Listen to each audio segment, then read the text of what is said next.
রাহমাতুল্লাহি ওয়া বারাকাতুহু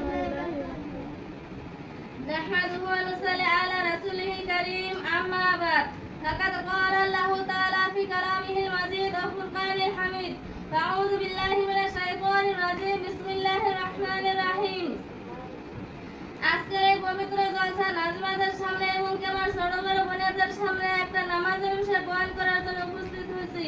এর মধ্যে যদি কোনো ভুল হয়ে থাকে আমাকে ক্ষমা করবেন আর দোয়া করবেন যে আল্লাহ পাক রব্বুল আলামিন এর চেয়ে আরো ভালো করে করার জন্য তৌফিক দান করে। সবাই বলেন আমিন। আমিন।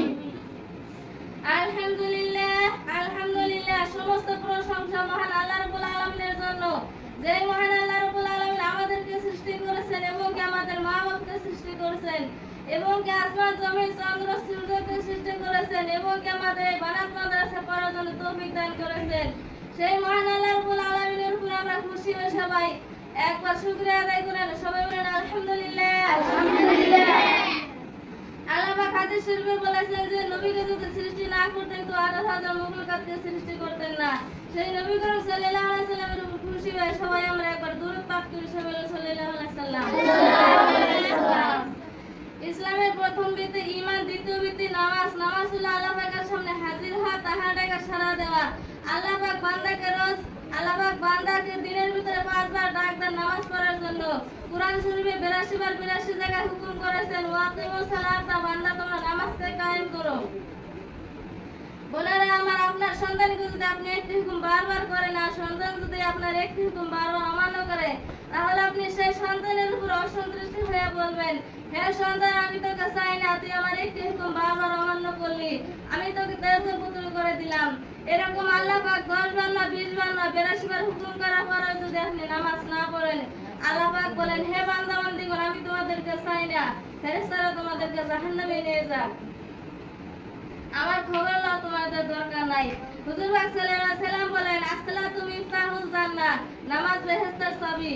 চাবি ব্যতীত যে তালা খোলা যায় না, নামাজ ব্যতীত কেউ বেহেশতে যেতে পারবে না।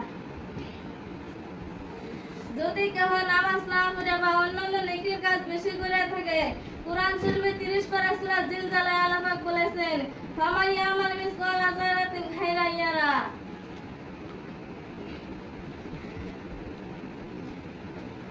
যদি কেউ এক যারা বরাবর পরিমাণ নেকির কাজ করে থাকে, হাসরের ময়দানে তাকে পুরস্কার দেওয়া হবে এবং কি বেহেশতে দেওয়া হবে।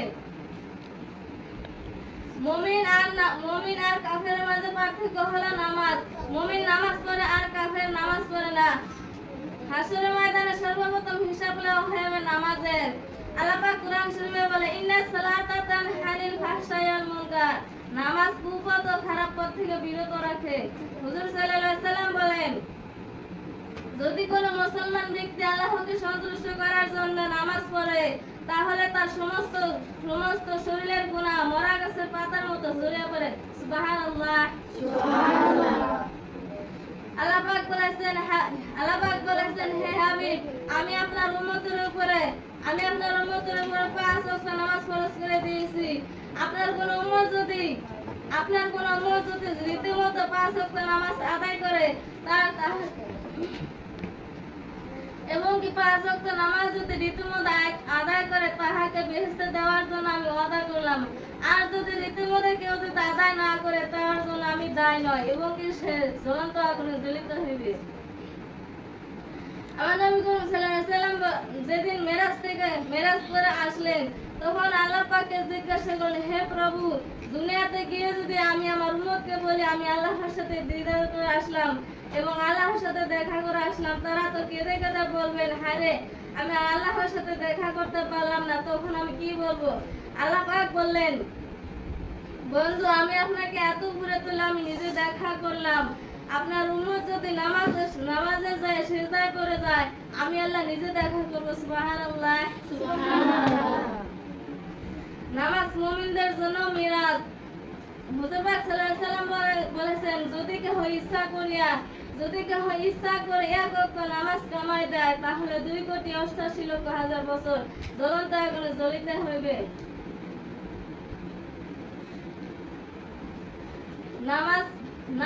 নামাজ ইসলামের শ্রেষ্ঠ ইবাদত।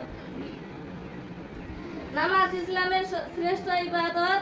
ইবাদতের মূল। আল্লাহ পাক কোরআন শরীফে বলেছেন, ওমা খালাকতুল জিন্না ওয়াল ইনসা ইল্লা লিয়াবুদুন। আমি জিন জাতি ও মানুষ জাতিকে শুধুমাত্র আমার ইবাদত করার জন্যই বলেছি। নামাজ মুমিনদের জন্য মেরাজ সমতুল্য। আল্লাহ পাক প্রথম সেজদায় জানিয়ে দিতেছে যে তোমাকে এই মাটির দ্বারা সৃষ্টি করা হয়েছে। দ্বিতীয় সেজদায় জানিয়ে দিতেছে যে তোমাকে এই মাটির সাথে আবার মিশতে হবে।